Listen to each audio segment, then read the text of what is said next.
Hello बच्चों, आप सभी का स्वागत है आपकी स्टैंडर्ड क्लासेज में। जैसा कि आपको पता है थियोरेटिकल क्लास है आज हमारी, और वो थियोरेटिकल क्लास में आज पढ़ाएंगे हम लाइट और इलेक्ट्रिक। ठीक है, तो चलते हैं थियोरेटिकल क्लास में आगे। ये है प्रकाश। लाइट में क्या आता है? प्रकाश। वह भौतिक कारण है जिसके द्वारा हमें वस्तु को देखने की अनुभूति प्राप्त होती है। प्रकाश एक वह जो भी बोलो प्रकाश के अकॉर्डिंग हम क्या देख पाते हैं? वस्तु को, किसी चीज को, वस्तु को देखने के लिए किसकी आवश्यकता होती है? प्रकाश को देखने के लिए आवश्यकता होती है। तो इसको क्या बोलते हैं? अनुभूति प्राप्त होती है, देखने की प्राप्ति होती है, उसको बोलते हैं हम अनुभूति। ठीक है। अब वास्तव में प्रकाश एक ऊर्जा है जिसकी अनुभूति हम आंखों द्वारा करते हैं। ये याद रखना, वास्तव में प्रकाश क्या है? एक ऊर्जा है जो प्रकाश ऊर्जा बोलते हैं, जिसकी अनुभूति हम किसके द्वारा करते हैं? आंखों द्वारा करते हैं। विभिन्न माध्यमों में प्रकाश की चाल, जैसे कि सपोज करो वायु में प्रकाश की चाल, कांच होते हैं, जल होते हैं, जो भी होते हैं अनेक, उनमें प्रकाश की चाल निम्नलिखित है। क्या है? निम्नलिखित है। ये माध्यम है, ये क्या है? उनों की चाल है। ठीक है। तापनी में होती है 2.25 गुणा 10 की पावर 8 मीटर पर सेकंड। मीटर पर सेकंड। क्लियर है? कांच में कितनी होती है? कांच में होती है 2 गुणा 10 की पावर 8 मीटर पर सेकंड। ये किसका मात्रक है? चाल का मात्रक है, याद रखना।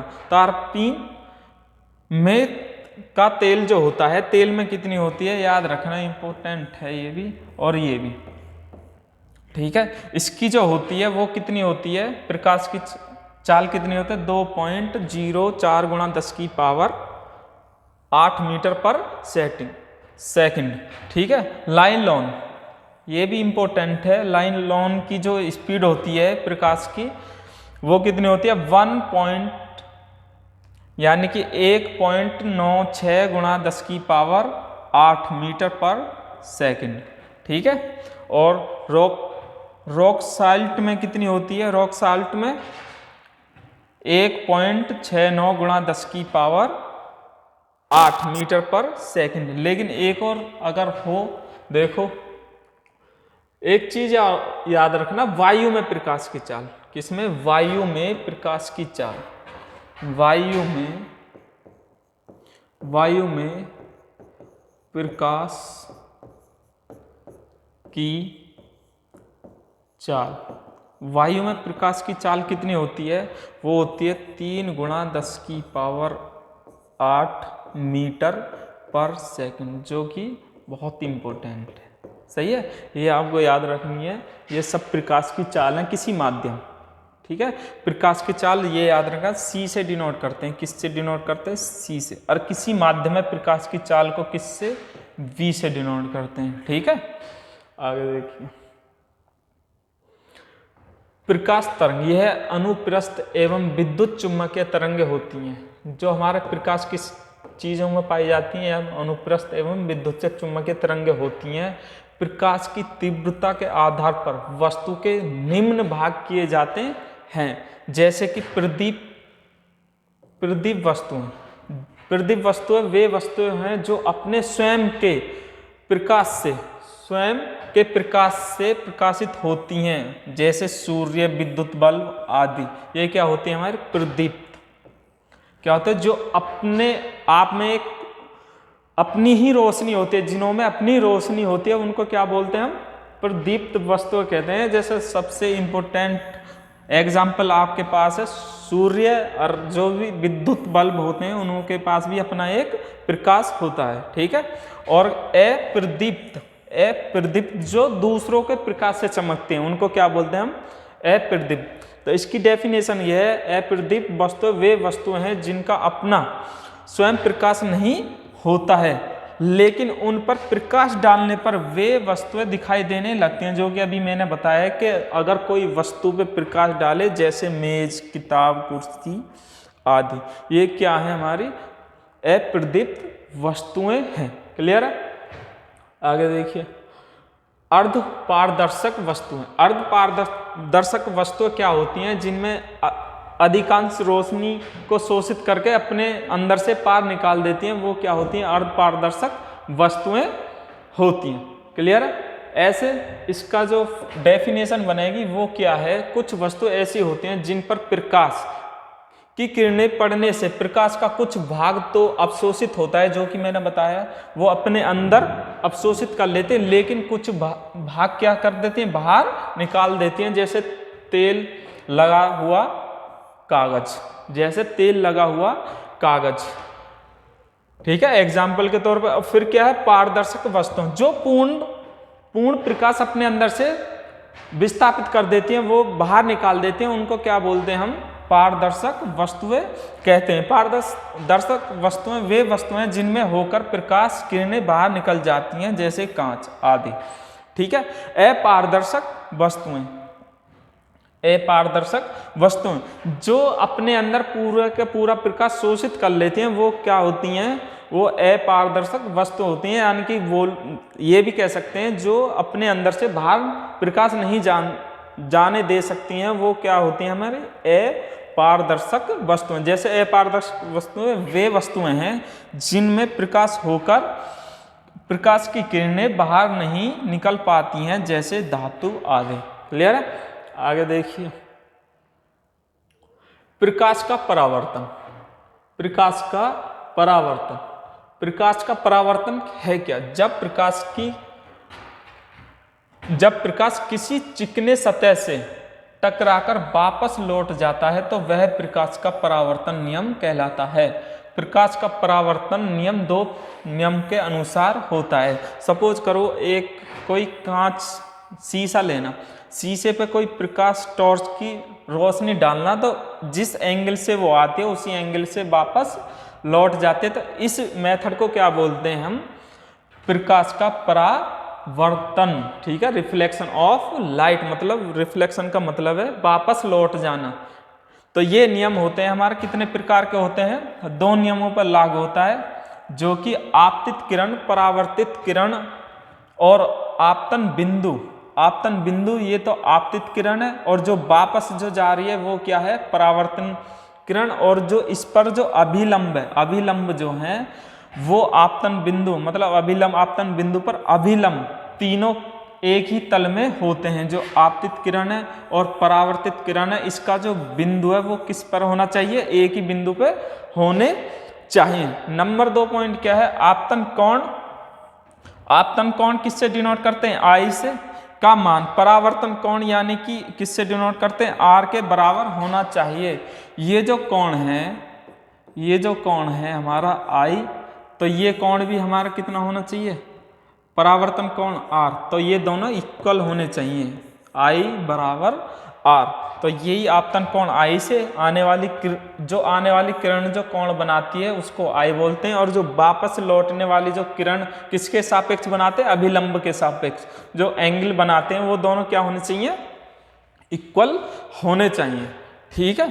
तो ये भी लिखा हुआ है फॉर्मूला, आपतन कोण आई और परावर्तन कोण हो तो आई बराबर, ये लिख रहा आई बराबर आर होना चाहिए। क्लियर है? गोलीय दर्पण,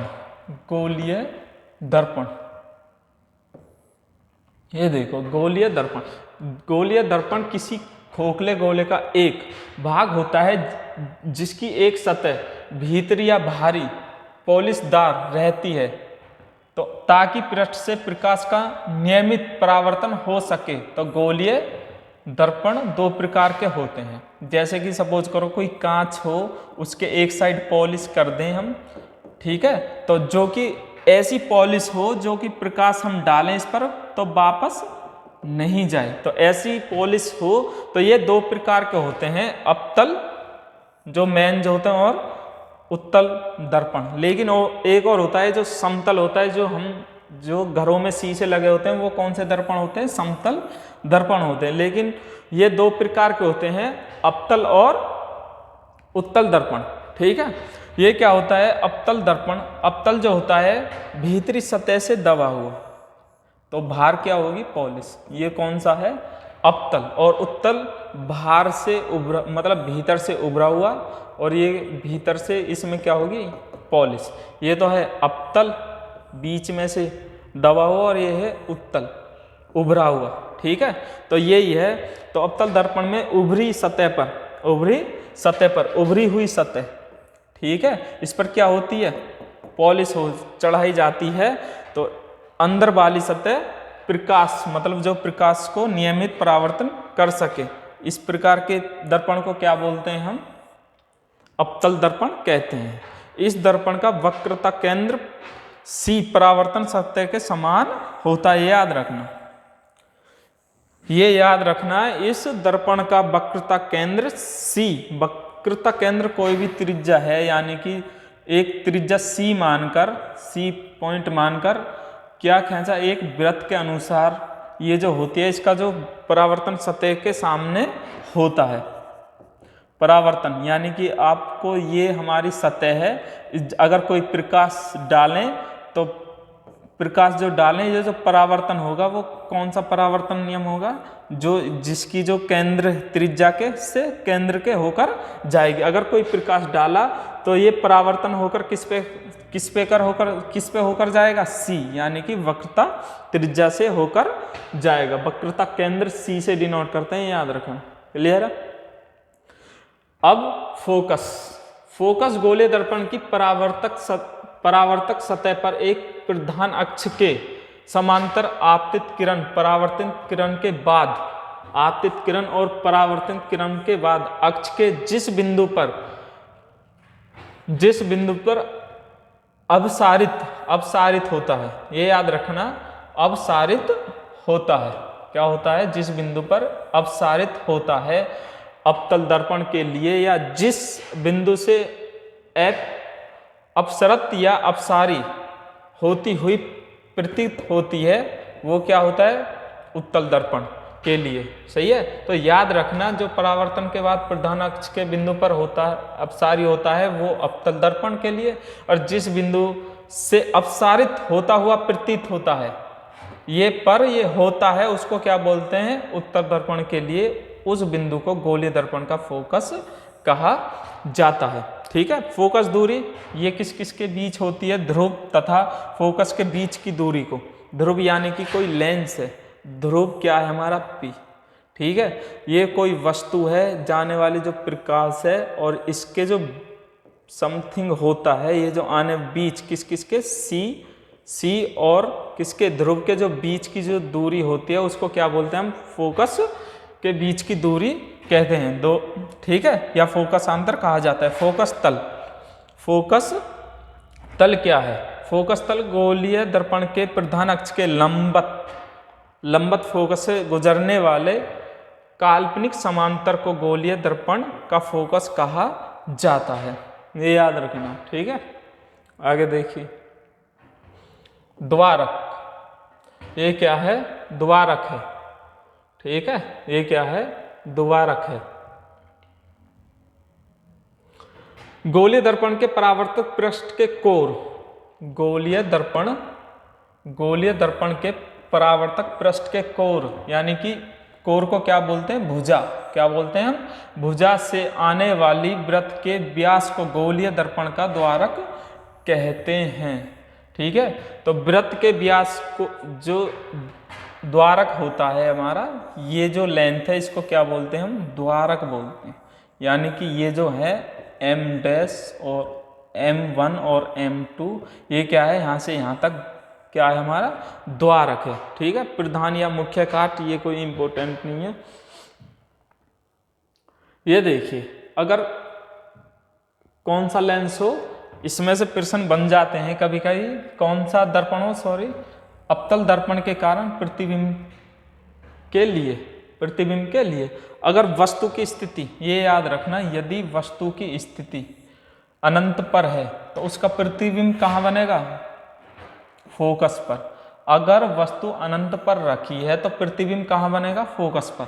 और प्रतिबिंब की प्रवृत्ति कैसे होगी, प्रकृति कैसे होगी, वास्तविक, उल्टा तथा विस्तार में अत्यंत छोटा बिंदु, ये याद रखना। तो प्रश्न कैसे बनेगा, यदि वस्तु की स्थिति अनंत पर है तो उसका प्रतिबिंब कहाँ पर बनेगा, तो फोकस पर। या फिर कह सकते हैं प्रतिबिंब की प्रकृति बताइए। तो ये दो प्रश्न बन सकते हैं, या तो स्थिति आंसर देना है फोकस पर, या फिर प्रतिबिंब की प्रकृति तो आंसर देना वास्तविक, उल्टा तथा विस्तार में अत्यंत छोटा। क्लियर है। अब वस्तु की स्थिति कहाँ पर हो, वस्तु की अनंत एवं वक्रता केंद्र के बीच कहाँ हो, अनंत एवं वक्रता केंद्र के बीच हो, तब प्रतिबिंब कहाँ बनेगा, फोकस तथा वक्रता केंद्र के बीच, फोकस तथा वक्रता केंद्र के बीच बनेगा। ठीक है। अब मैं बता देता हूँ ये कैसे। सपोज करो कोई दर्पण है, कौन सा, अवतली है। ठीक है।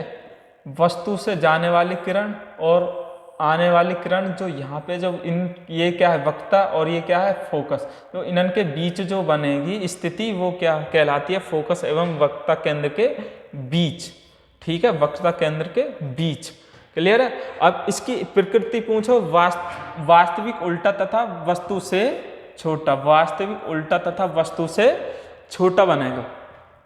क्लियर है। नंबर 30, अगर वस्तु कहाँ पर हो, वस्तु की स्थिति वक्रता केंद्र पर हो, यानी C पर हो, सही है, तो प्रतिबिंब कहाँ बनेगा, वक्रता केंद्र पर ही बनेगा। अगर स्थिति हमारी वस्तु की स्थिति यहाँ पे है, तो ये मैंने बताया था आपसे पहले थ्योरी में, तो उसकी जो स्थिति बने, प्रतिबिंब बनेगा कहाँ पे बनेगा, हमारा वक्रता केंद्र पे ही बनेगा। ठीक है।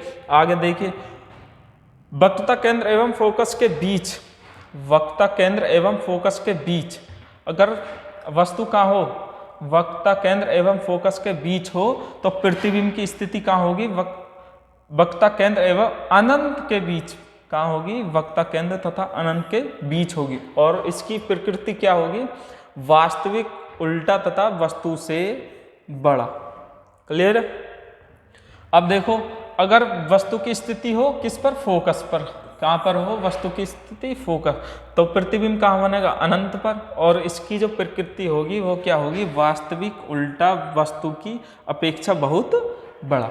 क्लियर है। अब वस्तु की स्थिति कहाँ पर है, फोकस एवं ध्रुव के बीच, यानी कि यहाँ कोई वस्तु की स्थिति हो, तब क्या बनेगा, दर्पण के पीछे, प्रतिबिंब क्या बनेगा, दर्पण के पीछे कहीं भी। ठीक है। और आभासी, सीधा तथा वस्तु से बड़ा, आभासी, सीधा तथा वस्तु से बड़ा। क्लियर है। ध्रुव पर, अगर कोई वस्तु ध्रुव यानी P पर हो, तो प्रतिबिंब ध्रुव पर ही बनेगा, और उसकी जो प्रवृत्ति है, प्रकृति है, वो क्या है, आभासी, सीधी तथा वस्तु के बराबर। क्लियर है। आगे देखिए, अब ये किसके लिए स्थिति है, ये है हमारे उत्तल दर्पण के लिए कारण प्रतिबिंब। तो वो ही लिस्ट है, ये आप कर लेना। वस्तु की स्थिति क्या है, अगर वस्तु की स्थिति तो क्या है, अनंत पर है। अगर वस्तु की स्थिति किस पर है, अनंत पर है, तो प्रतिबिंब कहाँ बनेगा, फोकस पर। और उत्तल दर्पण जो होता है वो किस तरीके का होता है, ठीक है, ये वस्तु है। तो अगर अनंत पर है तो प्रतिबिंब किस पर बनेगा, F पर। किस पर बनेगा, F पर। ये वक्रता केंद्र C, सॉरी, इसके जो बनेगा ना, बस केवल वस्तु सामने होती है, और प्रतिबिंब जो बनता है हमेशा, प्रतिबिंब हुआ, फोकस हुई, तो वो कहाँ पर बनेगा, पीछे। वक्र, त्रिज्या और फोकस कहाँ पर हो गया हमारे, यहाँ पे, मतलब दर्पण के पीछे सारी चीज होती हैं। ठीक है। तो अगर हमारी वस्तु किस पर हो, अनंत पर, तो फोकस किस पर बनेगा, प्रतिबिंब की स्थिति क्या होगी, फोकस पर, यानी कि F पर। क्लियर। आगे देखिए, और प्रतिबिंब की प्रकृति भी पूछ ले, आभासी, सीधा तथा आकार में बिंदु मात्र। याद रखना, अगर कोई भी चीज दर्पण के पीछे जो बने तो वो हमेशा क्या कहलाती है, आभासी। ठीक है। दर्पण के पीछे जाके बने वो क्या कहलाती है, हमारी आभासी कहलाती है। क्लियर है। नंबर 2, अनंत एवं ध्रुव के बीच, अनंत एवं ध्रुव के बीच तो क्या बनेगा हमारा, प्रतिबिंब की स्थिति फोकस एवं ध्रुव के बीच यानी कि यहाँ पर बनेगी, लेकिन दर्पण के पीछे है तो इसकी प्रकृति क्या होगी, आभासी, सीधी तथा वस्तु से छोटा। अब वस्तु किस पर हो, ध्रुव पर हो, तो प्रतिबिंब की स्थिति किस पर होगी, ध्रुव पर, और प्रकृति क्या होगी, आभासी, सीधा यानी कि वस्तु के बराबर। क्लियर है। आगे देखिए, अवरक्ता किरणें, अब वो तो लेंस है, लेकिन अब किस पे आ जाओ, किरणों पे आ जाओ। अवरक्ता किरणें क्या होती हैं, वर्ण विक्षेपण के पश्चात वर्णपट पर लाल रंग के ऊपर जो अदृश्य प्रकाश की किरणें विद्यमान रहती हैं, अवरक्त किरणें कहलाती हैं। इनका तरंग दैर्घ्य कितने से कितने तक होता है, ये होता है 7800 एंगस्ट्रॉम से 1 मिलीमीटर तक होता है। याद रखना, इनके जो बीच का क्षेत्रफल होता है वो कितना होता है एंगस्ट्रॉम में, इनकी जो दूरी होती है 7800 एंगस्ट्रॉम से 1 मिलीमीटर तक होती है। क्लियर है। परावैंगनी किरणें, परावैंगनी किरणें क्या होती हैं, वर्णपट पर बैंगनी रंग, ठीक है, क्या होती है, वर्णपट पर बैंगनी रंग के नीचे स्थित किरणें, ये तो ऊपर के लिए है और ये नीचे के लिए। वर्णपट पर बैंगनी रंग के नीचे स्थित किरणें परावैंगनी किरणें कहलाती हैं। इसका जो तरंग दैर्घ्य होता है वो 100 एंगस्ट्रॉम से अधिक एवं 4000 एंगस्ट्रॉम से कम होता है। इसका जो दूरी जो होती है यानी कि क्षेत्र जो होता है वो याद रखना, कहाँ से स्टार्ट होता है, 100 से स्टार्ट होता है और कहाँ पे खत्म होता है, 4000 एंगस्ट्रॉम से कम। ठीक है। कुछ विकर्ण दे रखी हैं जो उनकी लंबाई है, यानी कि तरंग लंबाई के बढ़ते हुए क्रम में, तरंगों की लंबाई बढ़ते हुए क्रम में। तो बढ़ते हुए क्रम को कैसे दर्शा सकते हैं, इस तरीके से, गामा किरणें, एक्स किरणें, परावैंगनी किरणें से बड़ी दृश्य किरणें से अवरक्त किरणें, या फिर माइक्रो रेडियो किरणें। क्लियर है। ये क्या है, हमारी तरंग लंबाई के बढ़ते हुए क्रम है। सबसे छोटी कौन सी होती है, गामा, फिर एक्स किरणें, परावैंगनी, दृश्य, अवरक्त और फिर माइक्रो रेडियो। ठीक है। फिर दूसरी आवृत्ति के बढ़ते हुए क्रम, आवृत्ति के जिसकी तरंग दैर्घ्य ज्यादा होगी तो उसकी आवृत्ति क्या होगी, उतनी ही अधिक होगी। फिर माइक्रो, फिर अवरक्ता, ये क्या है, हमारे बढ़ते हुए क्रम है, सॉरी, ये भी क्या है, हमारे बढ़ते हुए क्रम है। 1 मिनट।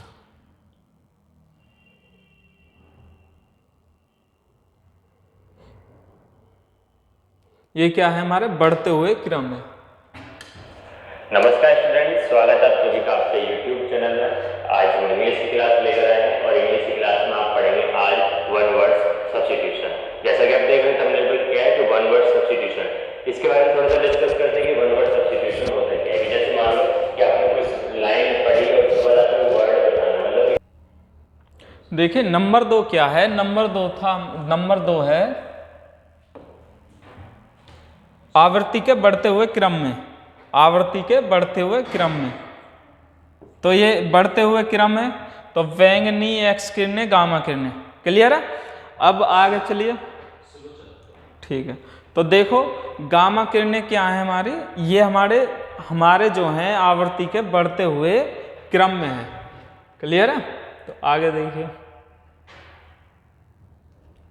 आंखों की स्पष्ट दृष्टि की दूरी, स्पष्ट दृष्टि की दूरी जो आंखों की होती है, वो आंखें की स्पष्ट दृष्टि जो होती है 2 प्रकार की होती हैं। कितने प्रकार की होती हैं, 2। एक आंख से कम दूर जिस पर रखी वस्तु स्पष्ट रूप से दिखाई पड़ती है उसको क्या बोलते हैं हम, स्पष्ट दृष्टि की दूरी कही जाती है। अगर कोई भी नॉर्मल इंसान जितनी दूर की वस्तु को देख सकता है उसको क्या बोलते हैं हम, स्पष्ट दृष्टि की दूरी कहते हैं। और सामान्य जिसकी आंख एकदम सुरक्षित यानी कि सही सामान्य आंख जो होती है उसके लिए कितनी दूरी होती है, 25 सेंटीमीटर, 25 सेंटीमीटर की दूरी होती है। स्पष्ट अगर पूछल लगे स्पष्ट दृष्टि की दूरी कितनी होती है, वो होती है हमारी 25 सेंटीमीटर। क्लियर है। अब दूर दूर बिंदु वह बिंदु जहां तक मानवीय आंख स्पष्ट देख सकती है।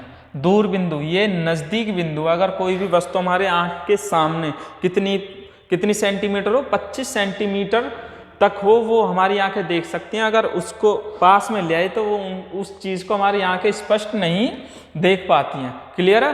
तो आगे देखिए, दूर बिंदु वह बिंदु है जहां तक हमारी मानवीय आंखें स्पष्ट देख सकती हैं, और यह जो बिंदु होता है वो अनंत तक होता है, यानी कि इन्फिनिटी तक होता है। कहाँ तक होता है? इन्फिनिटी तक होता है। ठीक है, तो फिर दूसरा क्या है? निकट बिंदु। क्या है? निकट बिंदु वह बिंदु जहां तक मानव आंख स्पष्ट रूप से देख पाती हैं, वह बिंदु निकट बिंदु, या फिर एक सामान्य आंख के लिए यह दूरी 25 सेंटीमीटर तक होनी चाहिए। निकट, सही है, निकट और स्पष्ट दृष्टि एक ही बात है। आगे देखिए, दृष्टि दोष ये होते हैं हमारे, शायद 3 प्रकार के होते हैं, लेकिन इसमें जो है 2 प्रकार के इंपॉर्टेंट है। एक तो निकट दृष्टि दोष और एक दूर दृष्टि दोष। तो सबसे पहले क्या है? निकट दृष्टि दोष। निकट दृष्टि दोष की वस्तु ये आ सकता है, निकट की वस्तुएं को दिखाई देने पर, जो निकट होता है उसमें निकट की वस्तु दिखाई देती है, लेकिन दूर की वस्तु स्पष्ट नहीं दिखाई देती हैं, यानी कि स्पष्ट नहीं देख पाना। तो इस तरीके को क्या बोलते हैं हम? निकट दृष्टि दोष। तो इससे ये बना, अगर निकट दृष्टि दोष है तो पास की वस्तु को तो हम देख सकते हैं, लेकिन दूर की वस्तुओं को नहीं देख पाते हैं। तो कौन सा दोष होता है हमारा? निकट दृष्टि दोष। सही है। तो इसका कारण क्या है? लेंस की गोलाई बढ़ जाना। जो हमारा निकट दृष्टि दोष किसके कारण होता है? लेंस की गोलाई बढ़ जाना, लेंस की फोकस दूरी घट जाना, लेंस की क्षमता का बढ़ जाना। इस कारण वस्तु का प्रतिबिंब रेटिना पर न बनकर रेटिना के आगे बन जाता है। तो ये सब किसके हैं? किस दोष के कारण होते हैं? हमारे निकट दृष्टि दोष के कारण होते हैं। उपचार में क्या है इसका? अवतल लेंस। अवतल लेंस यानी कि लेंस कैसा होता है? किनारों पर उभरा हुआ और बीच में से दबा हुआ। ये कौन सा लेंस होता है? हमारा अवतल लेंस होता है। क्लियर है? आगे देखिए, दूर दृष्टि दोष। दूर दृष्टि दोष निकट को नहीं देख पाना। तो दूर में क्या है? निकट को नहीं देख पाना, दूर की वस्तु को दिखाई देना, यानी कि पास की वस्तु दिखाई नहीं देती हैं और दूर की वस्तु दिखाई देती हैं। इससे कौन सा दोष होता है? दूर दृष्टि दोष। सही है। इसका कारण क्या है? नेत्र गोलक का छोटा होना, नेत्र लेंस का पतला होना, या फिर अर्थात नेत्र लेंस की दूरी अधिक हो जाना। प्रतिबिंब कहाँ पर बना? रेटिना के पीछे बनता है। तो इसका उपचार क्या होता है? हमारा उत्तल लेंस का प्रयोग होता है। उत्तल लेंस कैसा होता है? हमारा बीच में से उभरा हुआ और किनारों पे से पतला होता है। क्लियर है? तो इसका निवारण क्या है? लेंस, उत्तल लेंस। क्लियर है? जरा दृष्टि दोष। जरा दृष्टि दोष ये क्या है? न तो निकट की वस्तु दिखाई देती है, न ही दूर की वस्तु स्पष्ट दिखाई देती है। इसका कारण क्या है? नेत्र की प्रत्यास्थता समाप्त हो जाना, यानी कि जो भी हमारे देख पाते हैं उसको नहीं देख पाती कोई भी आंखें। तो इसका क्या होता है? वाई फोकस लेंस का उपयोग होता है। किसका होता है? इसका वाई फोकस लेंस का उपयोग होता है। ठीक है। अब देखिए, ये लेंस के प्रकार हैं, सूक्ष्मदर्शी, खगोलदर्शी या संयुक्तदर्शी, सरल सूक्ष्मदर्शी। ये किसके अकॉर्डिंग बनते हैं? हमारे किन 2 लेंसों को मिलाकर बनते हैं, या तो उत्तल लेंस या अवतल लेंस, या फिर उत्तल अवतल लेंस मिला के ये क्या बनते हैं? हमारे सूक्ष्मदर्शी लेंस बनते हैं। तो सूक्ष्मदर्शी क्या होती है? सूक्ष्मदर्शी का प्रयोग छोटी वस्तु को देखने के लिए किया जाता है, जबकि दूरदर्शी का प्रयोग दूर की वस्तु को देखने के लिए किया जाता है। क्लियर है? तो ये होती हैं। सबसे पहले क्या है? सरल सूक्ष्मदर्शी। यह कम फोकस दूरी का उत्तल लेंस होता है। यह कम फोकस दूरी का उत्तल लेंस होता है। इसमें वस्तु का आकार वस्तु के द्वारा नेत्र पर बनाए गए दर्शन कोण पर निर्भर करता है। यह फोकस दूरी कितनी होनी चाहिए? 25 सेंटीमीटर होनी चाहिए। ठीक है, यानी और दूसरा क्या है? संयुक्त सूक्ष्मदर्शी। इसमें एक ही अक्ष पर कितने लेंस लगे होते हैं? 2 उत्तल लेंस लगे होते हैं। जो लेंस वस्तु की ओर होता है वह अभिदर्शक लेंस और तथा जो लेंस प्रक्षेपक की तरफ होता है यानी किसी व्यक्ति की तरफ होता है उसको क्या बोलते हैं? आंख के पास, तो उसको बोलते हैं नेत्रिका कहलाते हैं। ठीक है, अभिदर्शक लेंस की फोकस दूरी एवं द्वारक कम एवं अभिनेत्र के लेंस की फोकस दूरी द्वारक बड़े, यानी कि सपोज करो कोई इसका व्यक्ति के द्वारक बड़े होगा, ये नेत्र है। क्या है? नेत्र के पास का जो उत्तल लेंस है वो बड़ा, और जो किसी वस्तु जो देखनी है उसके पास का लेंस द्वारक स्मॉल होगा, यानी कि छोटा होगा। ठीक है, ये किस प्रकार के कहलाते हैं? सूक्ष्मदर्शी, संयुक्तदर्शी कहलाते हैं। क्लियर है? आगे देखिए, दूरदर्शी। इसमें 2 उत्तल लेंस होते हैं। अभिदर्शक लेंस की फोकस दूरी नेत्र लेंस से अधिक होती है। याद रखना, दूरदृष्टि के लिए इसमें 2 कितने लेंस होते हैं? 2 लेंस होते हैं। अभिदर्शक लेंस की फोकस दूरी नेत्र लेंस से अधिक होती है। ठीक है, दूसरा पॉइंट क्या है? अभिदर्शक लेंस अधिक द्वारक होता है, मतलब अधिक बड़ा होता है, जिससे यह दूर से आने वाले प्रकाश की एक अधिक मात्रा को एकत्रित करता है। ठीक है, फिर क्या है? इसके अभिदर्शक वस्तु की ओर होता है। किस में होता है? अभिदर्शक बड़ा लेंस किसकी तरफ होता है हमारा? यानी कि किसी वस्तु, और छोटा किसकी तरफ होता है? नेत्र की तरफ, यानी कि किसी अभिनेत्र लेंस जो होता है व्यक्ति की आंख की पास होता है, ये स्मॉल होता है, और ये क्या होता है हमारा? बड़ा, और ये छोटा, ये आंख की तरफ है। ठीक है, ये किसकी तरफ है? आंख की तरफ है। अब ये देखिए, कोड़ों, कवर या पौधे का प्रकाश स्रोत की ओर गमन प्रकाशवर्ती कहलाता है, प्रकाशानुवर्ती कहलाता है। ये कोई इंपॉर्टेंट नहीं है। आगे देखिए, ये क्या है? अब लाइट चल गया हमारी। कौन सी लाइट? वो क्या था? इलेक्ट्रिक चल गया है। वो लाइट ही कंप्लीट, और ये क्या है? इलेक्ट्रिक। ठीक है, अब इसमें क्या है? विभव। लाइट में, इलेक्ट्रिक में क्या चला है? विभव।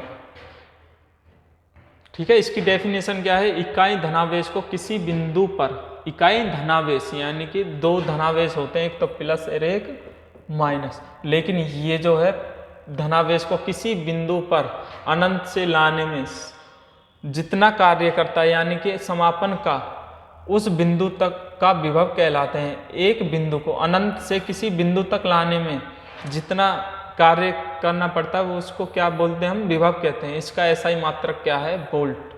इसका SI मात्रक क्या है? वोल्ट। विभव एक अदिश राशि है। क्या है? एक अदिश राशि है।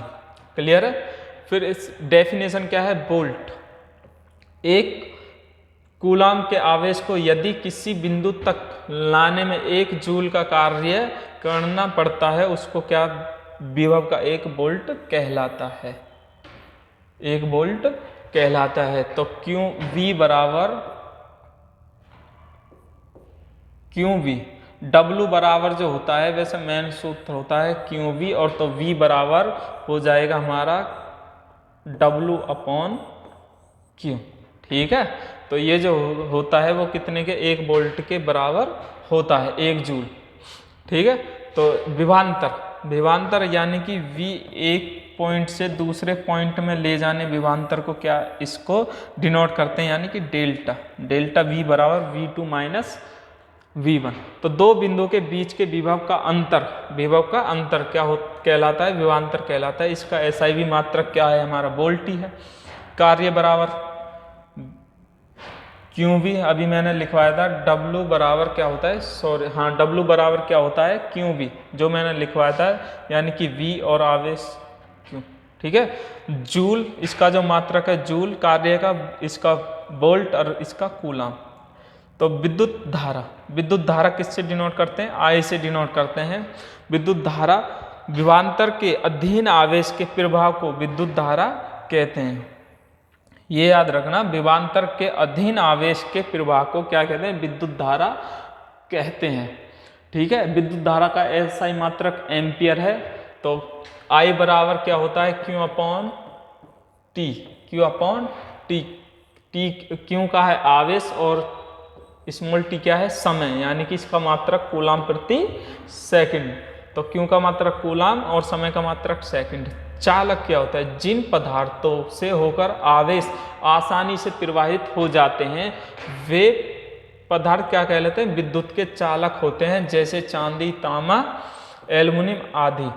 और ये भी आ सकता है सबसे तेज धारा किस में बहती है? यानी कि चांदी में सबसे अच्छी चालक है चांदी। सही है। अचालक, जिस पदार्थों से होकर आवेश का प्रवाह नहीं होता उन्हें क्या बोलते हैं? हम अचालक कहते हैं, जैसे लकड़ी, रबर, कांच आदि। विद्युत परिपथ ऐसी व्यवस्था जिनमें विद्युत धारा प्रवाहित हो जाती है। ऐसी व्यवस्था जिसमें विद्युत धारा प्रवाहित हो जाती है, जैसे ये दो प्रकार की होती हैं। दिष्ट धारा, दिष्ट यानी कि डीसी बोलते हैं इसको। क्या बोलते हैं? डीसी।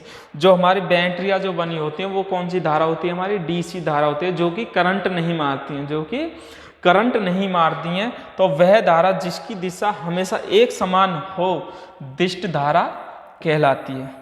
ये हमें करंट नहीं मारती। ये सब बैटरी जो होती है, हमारी बैटरियां जो होती हैं, ये बैटरियों में कौन सी धारा होती है? डीसी धारा। क्लियर है।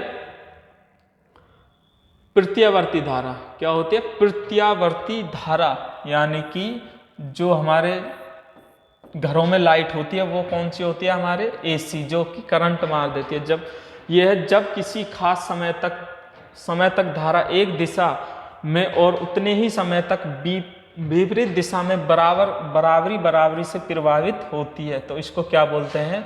दिष्ट धारा। तो इसकी जो होती है कंप्लीट ये होती है, इसकी जो दिशा होती है इस प्रकार की होती है दिष्ट धारा, यानी कि प्रत्यावर्ती धारा, एसी। ठीक है। तो इससे करंट लग जाता है एमीटर। अब इसको नापने के लिए क्या है? कोई चीज है, एमीटर क्या है?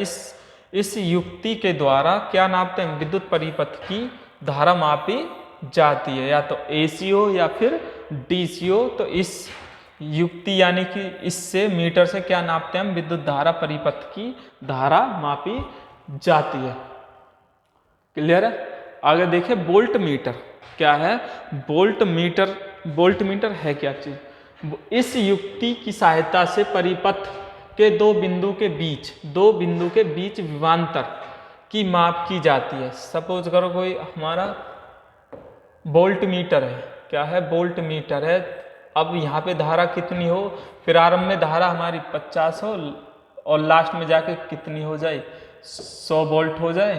तो इसके जो बीच की जो रीडिंग जो नापता है डेल्टा V बराबर V2 माइनस V1, यानी कि 100 माइनस 50, तो कितने आ जाएंगे? इस रीडिंग्स को जो ज्ञात करता है वो क्या ज्ञात करता है? Volt meter.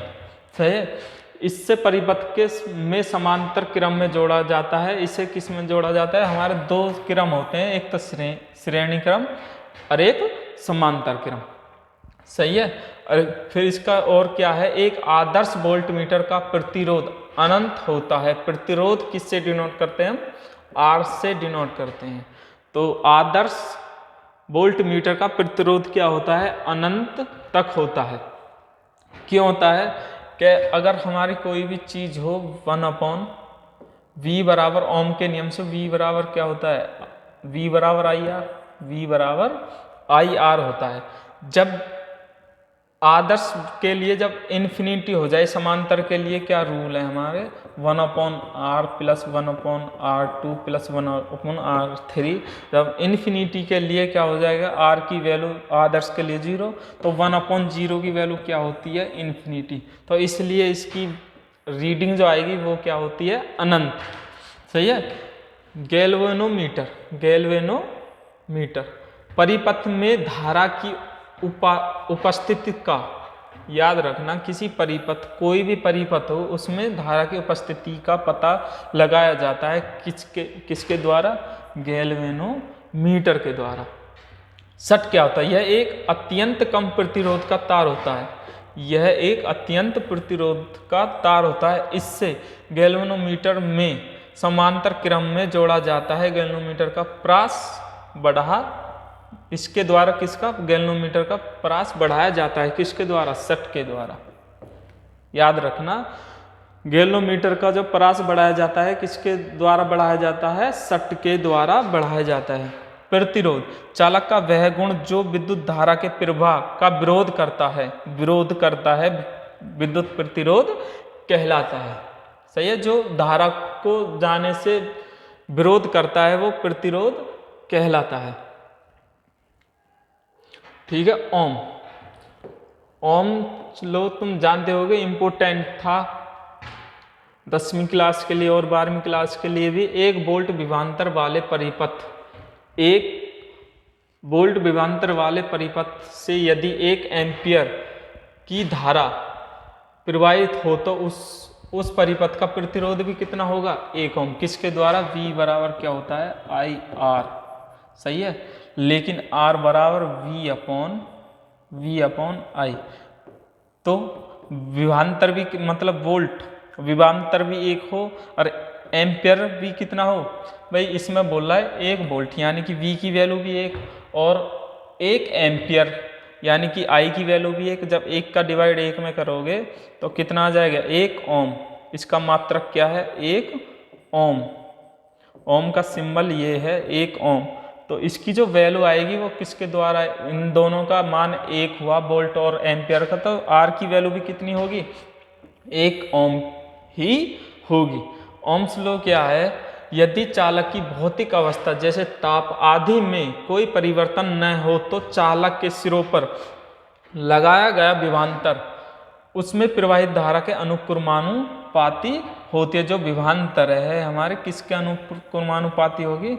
धारा, प्रवाहित धारा के अनुक्रमानुपाती होगी। ये है, सही है। अनुक्रमानुपाती का सिंबल ये है, तो अनुक्रमानुपाती का चिन्ह हटाएंगे, कोई भी कांस्टेंट लगाएंगे, R लगा देते हैं, तो इसका जो ओम्स जो लॉ बनता है V बराबर IR, जो कि मैंने लिखवाया हुआ है।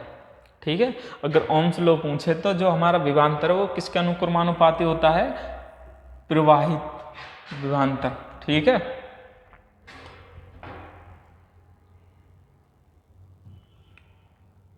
आगे देखिए, विद्युत सेल। यह परिपथ में 2 बिंदु के बीच आवश्यक विभवांतर बनाकर विद्युत धारा के प्रवाह को लगातार बनाए रखने वाली युक्ति है। इसमें 2 धातु की छड़ होती हैं जिसमें कैथोड और एक एनोड। कैथोड हमेशा माइनस होती है और एनोड हमेशा धनावेश यानी कि प्लस कहती है। ऐसी छड़ें विभिन्न प्रकार के विलयनों में डूबी हुई होती हैं जिन्हें विद्युत अपघटय कहते हैं या विद्युत सेल कहते हैं। विद्युत अपघटय या फिर विद्युत सेल भी हम कहते हैं। ठीक है। जैसे कोई भी H2SO4 में डुबाई जाती है या फिर QH में भी ये इसमें विद्युत होती है। फिर और भी कई विलयन है, लेकिन इंपॉर्टेंट विलयन कौन सा है हमारा? H2SO4, जिससे बैटरी या सेल बनाई जाती है विलयनों में। चुंबक तत्व, चुंबक तत्व है क्या? चुंबक तत्व का अणु सिद्धांत कितने में क्या गया था? 1890 ईस्वी में क्या गया था?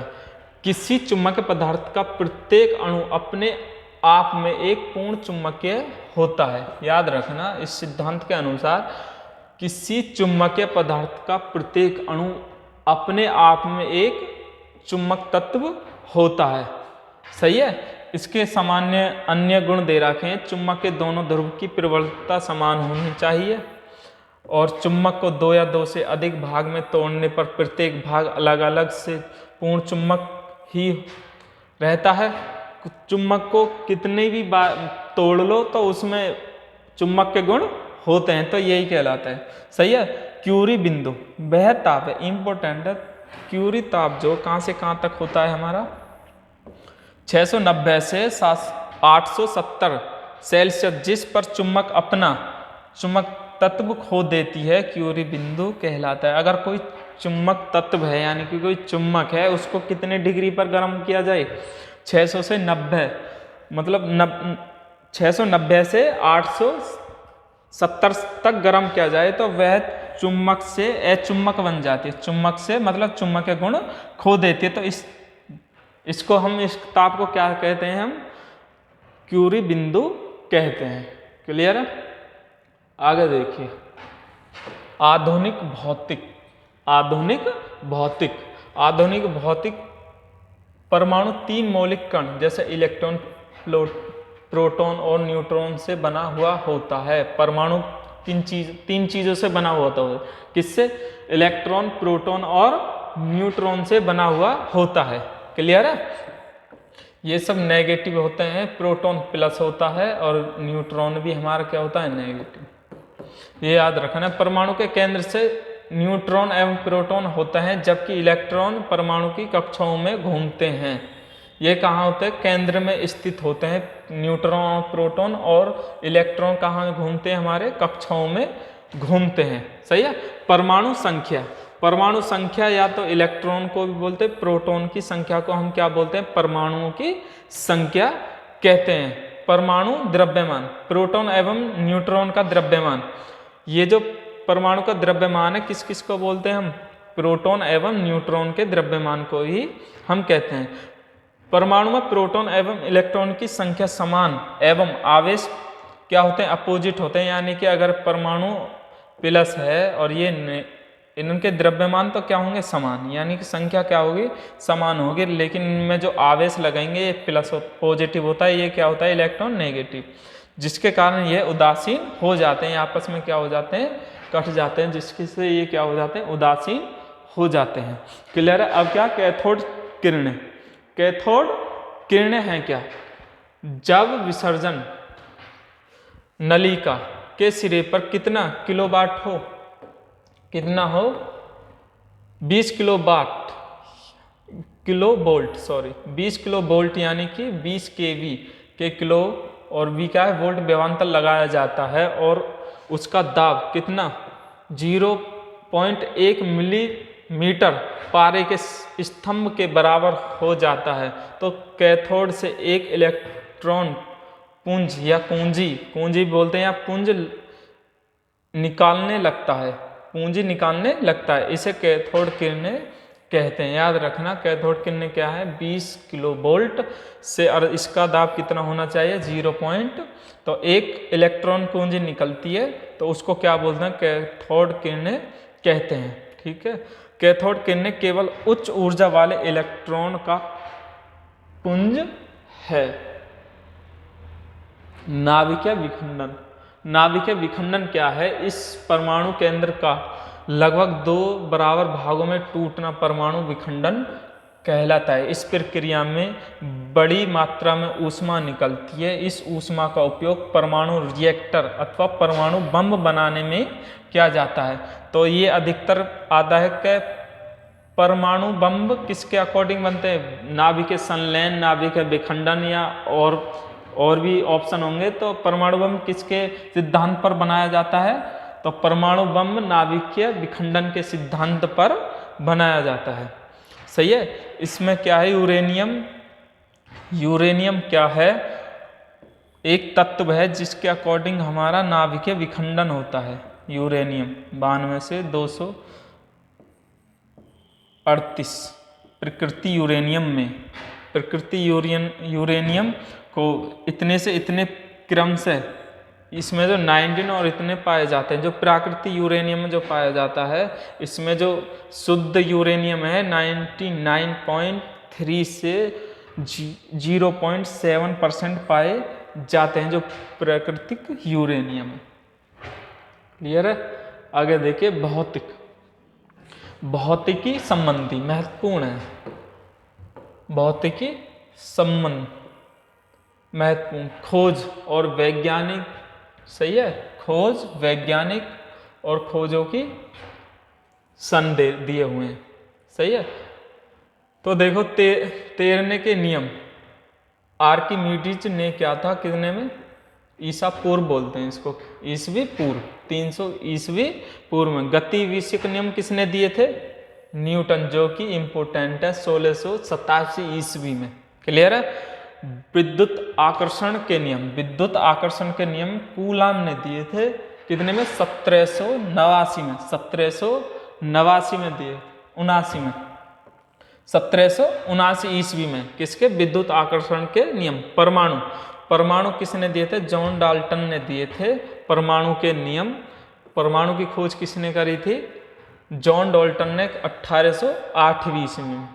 फोटोग्राफी, धातु में फोटोग्राफी जो किसने खोज की थी, जे निप्से, किसने, जे निप्से ने की थी, कितने में, 1826 ईस्वी में।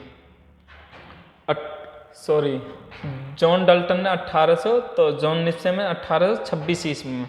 क्लियर है, सही है। आगे देखिए, विद्युत प्रतिरोध के नियम, विद्युत प्रतिरोध किसने दिया था, जीएस ओम ने, जीएस ओम ने 1800 के में 27 ईस्वी में। क्लियर है। विद्युत चुम्बकीय प्रेरण, विद्युत चुम्बकीय प्रेरण किस, एल से डिनोट करते हैं, और प्रतिरोध को आर से याद रखना।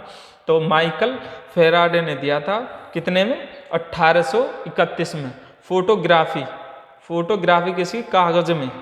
तो जो हम फोटो बनाते हैं, फोटोग्राफी जो दी थी, जो फोटो जो होते हैं, उसकी जो खोज करी थी डब्ल्यू फॉक्स और टालबोल्ट ने की थी 1835 ईस्वी में। आवर्त सारणी की खोज किसने, आप सभी को पता है, मेंडलिफ ने की थी 1869 में, 1869 में। तो फोटोग्राफी फिल्म, जो फोटोग्राफी होती है उसमें, उसको कौन से वैज्ञानिक ने दिया था, जॉन कार्बट ने दिया था 1888 ईस्वी में। ये ठीक है, ये आपकी क्लास है आज की। ठीक है। और ये देखिए, और भी चीज है इंपॉर्टेंट। एक्स किरणें की खोज किसने की थी, विलेहेम रॉन्टनजन ने की थी, किसने में, एक्स किरणें की, ये वैज्ञानिक है, 1895 में की थी। रेडियो एक्टिव की हेनरी बेकलर ने की थी, कितने में, 1896 ईस्वी में। रेडियम की खोज मैडम क्यूरी ने की थी 1898 ईस्वी में। सही है। तापनिक उत्सर्जन, तापनिक उत्सर्जन किसने की थी, एडिसन ने की थी, जो विद्युत बल्ब की खोज कर रही थी, किसने में, 19वीं शताब्दी में की थी। विद्युत अपघटन के नियम फेराडे ने दिए थे 19वीं शताब्दी में। सही है। क्वांटम सिद्धांत, क्वांटम सिद्धांत किसने दिए थे, मैक्स प्लांक, मैक्स प्लांक ने 1900 में दिए थे, यानी कि 19वीं शताब्दी ही मानो। क्वांटम सिद्धांत, सही है, याद रखना, इंपॉर्टेंट है। बेतार का तार, बेतार का कार मार्कोनी ने दिया था, मार्कोनी ने दिया था 1901 में। सही है। डायोड बल्ब, डायोड बल्ब किसने दिया था, सर जे.एस. फ्लेमिंग अल्बर्ट ने दिया था 1904 में। सापेक्षा का सिद्धांत अल्बर्ट आइंस्टीन ने दिया था, सापेक्षा का सिद्धांत कितने में, 1905 में। प्रकाश विद्युत प्रभाव, प्रकाश विद्युत प्रभाव आइंस्टीन ने ही दिया था 1900 कितने में, 1905 में। एक चीज याद रखना, इन्होंने भी एक अफिक्स E बराबर mc एक इक्वेशन, ये भी किसने दी थी, आइंस्टीन ने दी थी। क्लियर है। ये आज की आपकी क्लास है। फिर मैं एक बार रिवीजन आपसे स्टार्टिंग कर देता हूँ। ये जो लाइट वाले हैं विद्युत सेल से, ओम, ये देखना, ये इंपॉर्टेंट है जो चीज़ है, ओम। ओम V बराबर IR होता है, V बराबर IR होता है, ये याद रखना। ये इंपॉर्टेंट टॉपिक है, और जो इंपॉर्टेंट है मैं वो बता देता हूँ तुमको। ये गैल्वेनोमीटर किससे नापते हैं, हम धारा की माप को नापते हैं, ये भी इंपॉर्टेंट है। वोल्ट मीटर विभवांतर, जो विभवांतर होते हैं उनके अंतर को नापते हैं। गैल्वेनोमीटर की जो समांतर क्रम में जोड़ गैल्वेनोमीटर का जो परास बढ़ाता है वो किसके अकॉर्डिंग बढ़ाते हैं, शंट का अकॉर्डिंग बढ़ाया जाता है। ये आपको याद रखना है, ठीक है। प्रत्यावर्ती धारा एसी जो करंट होती है, जो कि नॉर्मल घरों में होती है, वो क्या होती है, प्रत्यावर्ती धारा होती है, ठीक है। ये एसी से डिनोट होती है। आगे देखिए, ये क्या हमारा विद्युत दिष्ट धारा डीसी, जो हमारे सेल होते हैं, बैटरी होती हैं, उनमें कौन सी धारा होती है, हमारी डीसी धारा होती है। क्लियर है। कार्य बराबर मैंने बताया था विभवांतर गुणा आवेश, यानी कि W बराबर क्यू बी होता है, या V क्यू बी मान लो।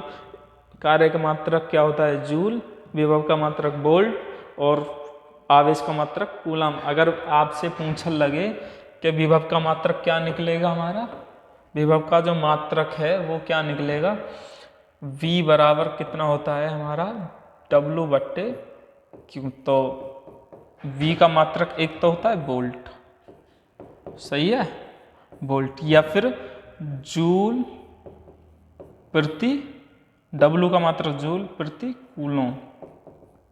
कूलम, जूल प्रति कूलम। क्लियर है। आगे देखिए, संयुक्त सरल जरादिष्ट, ये इंपॉर्टेंट है। दूरदृष्टि के लिए दूरदृष्टि दोष के लिए कौन सा लेंस इंपॉर्टेंट है, उत्तल लेंस, सही है। निकट दृष्टि दोष के लिए कौन सा लेंस है, अवतल लेंस।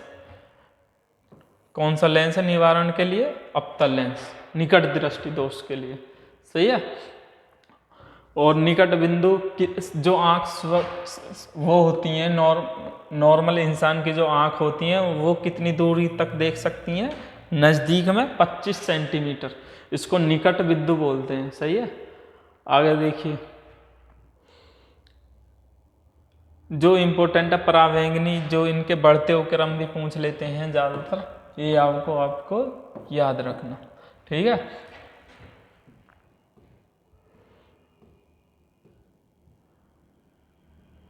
वैसे ये चीज़ आपको इम्पोर्टेंट है, ये प्रकाश की चाल देख लेना। ये प्रकाश की चाल माध्यम में है, प्रकाश की चाल कांच में जो कि इम्पोर्टेंट है, ये कर लेना।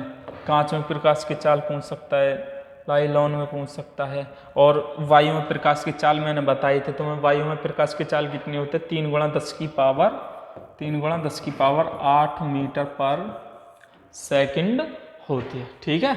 आज के लिए इतना काफ़ी है, धन्यवाद।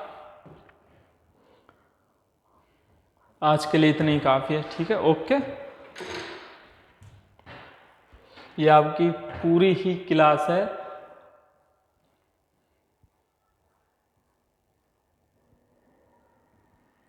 ठीक है, ओके।